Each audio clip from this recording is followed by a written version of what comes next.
Buonasera e ben ritrovati con l'informazione flash di New Sicilia, i principali titoli del pomeriggio. Dopo quelle sull'omicidio di Piersanti Mattarella, la Procura riapre le indagini sull'agguato costato la vita all'ex segretario provinciale della DC Michele Reina, assassinato il 9 marzo del 1979 a Palermo. Per l'omicidio di Reina sono già stati processati e condannati i membri della commissione di Cosa Nostra. A Messina i carabinieri hanno arrestato un esponente di spicco del clan mafioso Brunetto, accusato di estorsione aggravata dal metodo mafioso. L'uomo, già noto alle forze dell'ordine, avrebbe imposto il pagamento del pizzo a imprenditori locali.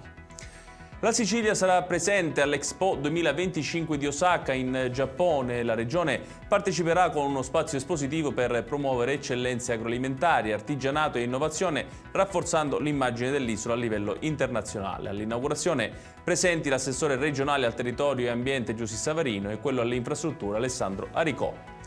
A Melilli, nel siracusano, nel primo pomeriggio è stato ritrovato un 79enne che nelle scorse ore si era allontanato da una struttura sanitaria in cui era ricoverato. L'uomo è stato individuato ancora in vita ma in pessime condizioni, il che lo ha portato alla morte poco dopo il ritrovamento. Indagini in corso per capire come sia prima scomparso e poi deceduto.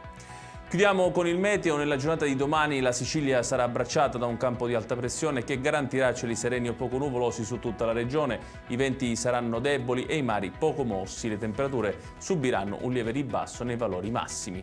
Ed è tutto per questa edizione. Tutti i dettagli su queste notizie li trovate come sempre sul nostro sito www.newsicilia.it. Grazie per averci seguito e buon proseguimento di serata.